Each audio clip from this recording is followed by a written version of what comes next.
नमस्कार दोस्तों। हजारों साल पहले जब ना शहर थे, ना सड़कें और न ही आधुनिक तकनीक, तब इंसान का जीवन पूरी तरह से प्रकृति के भरोसे था। जंगल, पहाड़, गुफाएं और जंगली जानवर, यही उसकी दुनिया थी। आज हम जिस सभ्यता में जी रहे हैं, उसकी जड़ें उसी संघर्षपूर्ण जीवन में छिपी है। इस डॉक्यूमेंट्री में हम जानेंगे आदि मानव का रहन सहन कैसा था और उसने कैसे मानव सभ्यता की नींव रखी।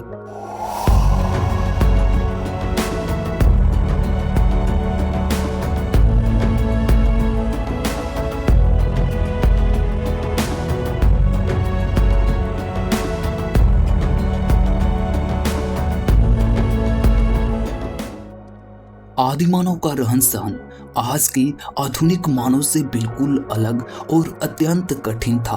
वह ऐसे समय में जीवन व्यतीत करता था जब पृथ्वी पर न तो पक्के घर थे, न खेती थी और न ही विज्ञान या तकनीक का कोई विकास हुआ था।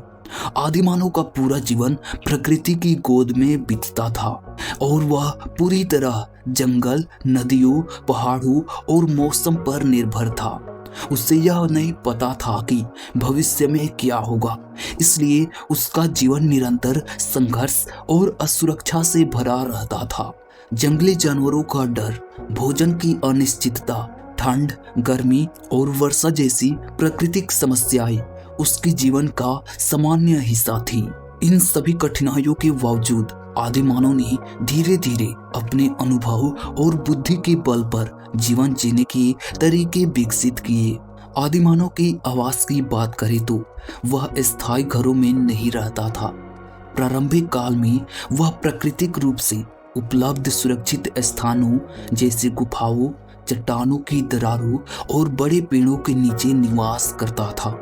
गुफाएं उसके लिए सबसे सुरक्षित स्थान थी क्योंकि वहां उसे जंगली जानवरों, तेज बारिश और ठंड से कुछ हद तक सुरक्षा मिलती थी। जब भोजन की कमी हो जाती थी या किसी क्षेत्र में खतरा बढ़ जाता था तो वह उस स्थान को छोड़कर किसी अन्य स्थान की ओर चला जाता था। इसी कारण आदि मानव घुमंतु जीवन जीता था। बाद के समय में उसने लकड़ी, पत्तों, घास और पशुओं की हड्डियों की सहायता से अस्थायी झोपड़ियां बनाना शुरू कर दिया, लेकिन फिर भी उसका जीवन स्थायी नहीं हो पाया। भोजन आदि मानव के जीवन का सबसे बड़ा संघर्ष था। प्रारंभ में वह केवल भोजन संग्रह करता था और जंगलों से फल फूल, कंदमूल, बीज, पतिया और जंगली शहद इकट्ठा करके अपना पेट भरता था। समय के साथ उसने यह अनुभव किया कि कुछ जानवरों का शिकार करके अधिक भोजन प्राप्त किया जा सकता है, इसलिए उसने शिकार करना शुरू किया। शुरुआत में शिकार करना उसके लिए बहुत कठिन था क्योंकि उसके पास न तो अच्छे औजार थे और न ही शिकार की पूरी समझ। वह भोजन को कच्चा ही खाता था जिससे बीमारियां भी होती थी। दोस्तों, अभी तक आपने इस चैनल को सब्सक्राइब नहीं किए हैं तो सब्सक्राइब जरूर कर लेना। बढ़ते हैं टॉपिक में आगे। लेकिन जब उसने आग की खोज की तो उसका जीवन पूरी तरह बदल गया। आग की सहायता से वह मांस पकाने लगा जिससे भोजन अधिक सुरक्षित, स्वादिष्ट और पचने योग्य बन गया। आग ने उसे ठंड से बचाव, रोशनी और जंगली जानवरों से सुरक्षा प्रदान की। वस्त्रों के विषय में देखा जाए तो आदि मानव का रहन सहन अत्यंत सरल था। प्रारंभ में वह वस्त्रों का उपयोग नहीं करता था और प्राकृतिक रूप से नग्न रहता था। जैसे जैसे उसे मौसम की कठोरता का अनुभव हुआ, उसने अपने शरीर को ढकने के उपाय खोजे। ठंड से बचने के लिए उसने पशुओं की खाल, पेड़ों की छाल और बड़े पत्तों का उपयोग करना शुरू किया। यह वस्त्र सौंदर्य के लिए नहीं बल्कि केवल शरीर की रक्षा के लिए होते थे। ठंडे प्रदेशों में रहने वाले आदि मानव अधिक मोटी खाल पहनते थे, जबकि गर्म क्षेत्रों में रहने वाले आदि मानव बहुत कम वस्त्रों का उपयोग करते थे। इससे यह स्पष्ट होता है कि आदि मानव का रहन सहन पूरी तरह पर्यावरण पर आधारित था।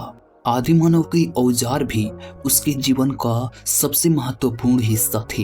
प्रारंभ में वह बिना घिसे हुए साधारण पत्थरों का उपयोग करता था। धीरे धीरे उसने यह समझ लिया कि पत्थरों को घिसकर नुकीला बनाने से वे अधिक उपयोगी हो जाते हैं। इस प्रकार उसने हाथ की कुल्हाड़ी, भाला, तीर धनुष और चाकू जैसे पत्थर के औजार बनाए।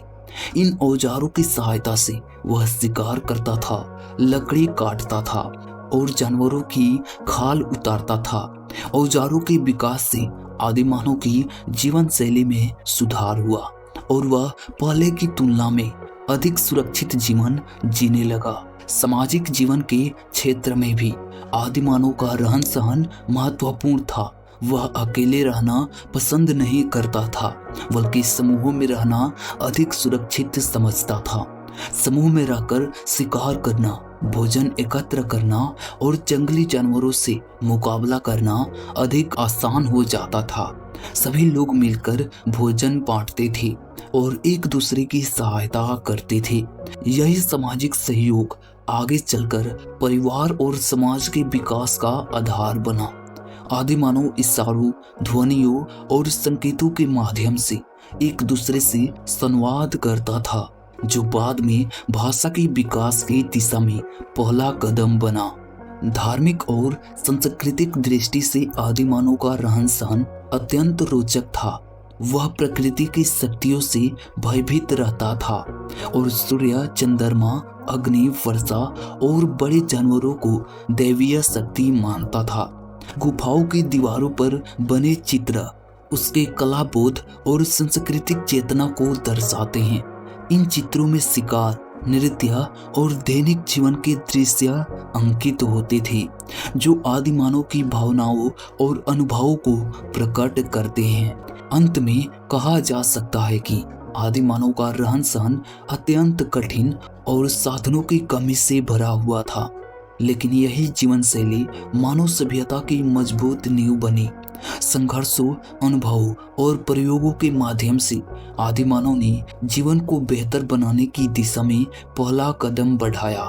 आज का विकसित मानव समाज उसी आदिमानव जीवन का विकसित और उन्नत रूप है। दोस्तों, आपको ये वीडियो कैसी लगी हमें कमेंट करके जरूर बताएं और चैनल पर पहली बार विजिट किए हैं तो चैनल को सब्सक्राइब जरूर कर लेना। धन्यवाद।